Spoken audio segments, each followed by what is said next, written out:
नमस्कार, स्वागत है आपका डिफेंस खबर चैनल पर। तो दोस्तों, आज की अपडेट्स कुछ इस प्रकार हैं। भारत ने चीन सीमा के पास वायु प्रहार युद्धाभ्यास 2023 का आयोजन किया।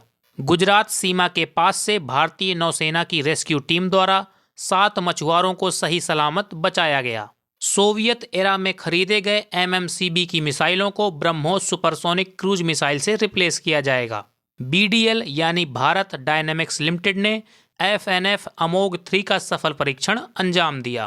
तुर्की ने पाकिस्तान को बैरक्टर ड्रोन के पहले बैच की डिलीवरी की तथा पश्चिमी देशों के दबाव का बहाना देकर भिखारी पाकिस्तान कुछ भीख मिलने के सहारे से यूक्रेन को मोर्टार सप्लाई कर रहा था और अब उन्हीं मोर्टार्स के फुटेज रसिया के सामने आए।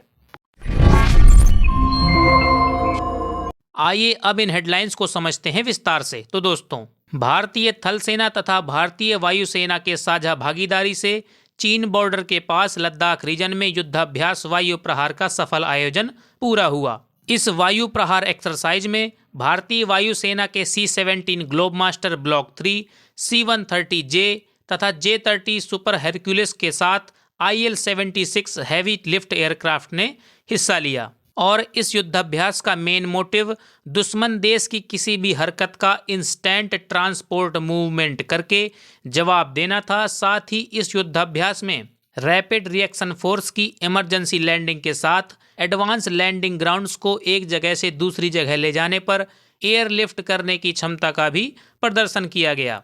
कुल मिलाकर वायु प्रहार युद्धाभ्यास भारत की सभी सुरक्षा एजेंसियों द्वारा एक साथ मिलकर समन्वय से कार्यों को करने की क्षमता का आकलन किया गया और इसी तरह का युद्धाभ्यास पिछले महीने भी आयोजित किया गया था।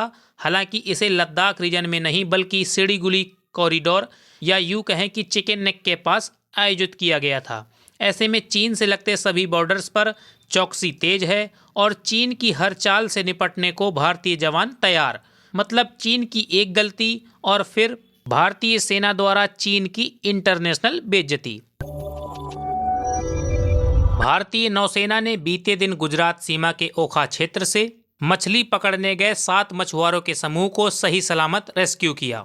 दरअसल ये मछुआरे जिस बोट को लेकर समुद्र में गए थे उसकी पाइपलाइन टूटने के कारण इंजन में पानी भर गया और इंजन बंद पड़ने के कारण लगभग 1 हफ्ते तक ये मछुआरे समुद्र में फंसे रहे और इनकी बोट भारत के इकोनॉमिक जोन के भीतर होने के कारण भी इनकी बोट नौसैनिकों द्वारा स्पॉट नहीं की जा सकी।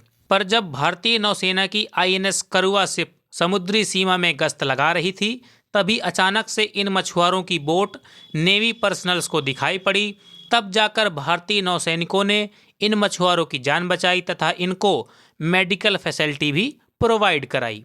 ऐसे में इन मछुआरों के लिए भारतीय नौसैनिक किसी फरिश्ते से कम नहीं साबित हुए। और अब इन्हीं नौसैनिकों के सम्मान में आप कमेंट सेक्शन में जय हिंद लिखना ना भूलें। बढ़ते हैं अगली खबर पर। इंडियन नेवी के INS TRATA जो कि मोबाइल मिसाइल कोस्टल बैटरी है, इसका इस्तेमाल बेहद नज़दीक से यानी 70 से 80 किलोमीटर दूरी तक की एनिमी शिप को तबाह कर देने में किया जाता है। इस डिफेंस बैटरी को फिलहाल महाराष्ट्र तथा गुजरात से लगती समुद्री सीमा की सुरक्षा करने में लगाया गया है। पर अभी तक जहां इसकी रेंज महज अधिकतम 80 किलोमीटर थी, वहीं अब खबरें ऐसी निकल के बाहर आ रही हैं कि इस डिफेंस बैटरी की जो सोवियत एरा की STYX मिसाइलें हैं उन्हें अब ब्रह्मोस सुपरसोनिक क्रूज मिसाइल से बदला जाएगा, जिससे अब इस डिफेंस बैटरी की रेंज 80 किलोमीटर से बढ़कर 450 किलोमीटर प्लस हो जाएगी और इस अपग्रेड के बाद ये डिफेंस सिस्टम बीस्ट बनकर उभरेगा, जो कि भारत के दुश्मन देशों की शिप्स को 450 किलोमीटर दूर ही समुद्र में डुबो डालेगा। प्राइवेट फर्म BDL यानी भारत डायनेमिक्स लिमिटेड ने बीते 28 मार्च को अमोघ 3 नाम की एंटी टैंक गाइडेड मिसाइल का सफल परीक्षण किया, जो कि दुश्मन देशों के टैंक्स के साथ साथ सभी तरह की बख्तरबंद गाड़ियों को 2.5 किलोमीटर तक की दूरी से निशाना बना सकती है। और इस मिसाइल का परीक्षण खास इसलिए भी है क्योंकि जिस तरह से इजराइल की स्पाइक मिसाइल तथा अमेरिका की जेवलिन मिसाइल एक बार अपने टारगेट पर लॉक करके फायर कर दी जाती है, तो टारगेट मिसाइल की रेंज के भीतर कितनी भी मूवमेंट कर ले वो खुद को डिस्ट्रॉय होने से बचा नहीं पाएगा।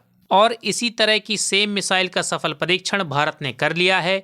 और इस तरह की मिसाइलों को फायर एंड फॉरगेट मिसाइल भी कहा जाता है, क्योंकि इसे फायर कर देने के बाद हर हाल में ये मिसाइल अपने टारगेट को डिस्ट्रॉय कर डालती है। और इसी खूबी से प्रेरित होकर भारत ने अपनी इस मिसाइल का नाम अमोघ रखा, यानी कि एक ऐसी मिसाइल जो कि अचूक है।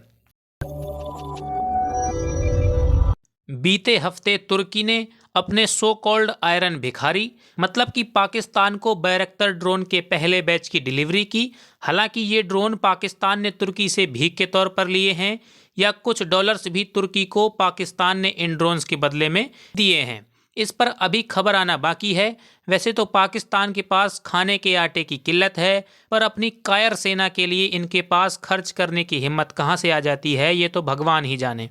और रही बात अगर कि पाकिस्तान के इन ड्रोन से क्या भारत को कोई खतरा हो सकता है, तो इसका जवाब है भारतीय वायुसेना, जो कि पाकिस्तान के हर कांड का जवाब है। पर अगर फिर भी आप बैरक्टर ड्रोन का जवाब ढूंढ रहे हैं, तो भारत के पास रुस्तम 2 तथा तपस नाम का घातक ड्रोन मौजूद है, जो कि कई मिसाइलों में बैरक्टर ड्रोन से बेहतर है।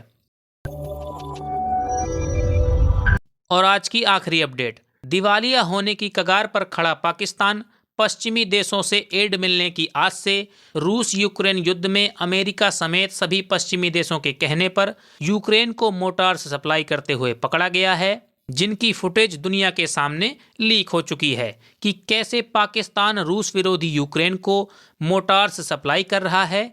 और अब ये देखकर रूसी राष्ट्रपति व्लादिमीर पुतिन को भी ये एहसास हो गया होगा कि उन्होंने यूक्रेन युद्ध से पहले जब पाकिस्तान को भारत के खिलाफ हथियार बेचने का ऐलान किया था, तो उनका ये फैसला गलत था, क्योंकि ऐसा करके रूस भारत जैसे मित्र देश को धोखा दे रहा था।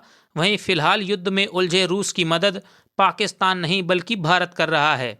इसलिए रूस को ये एहसास हो गया होगा कि उन्हें पाकिस्तान से दोस्ती करना भारी पड़ सकता था, क्योंकि पाकिस्तान जैसे देश हमेशा दोस्ती का हाथ बढ़ाकर पीठ में छुरा घोंपना ही जानते हैं। और आज के लिए इतना ही। जय हिंद, वंदे मातरम।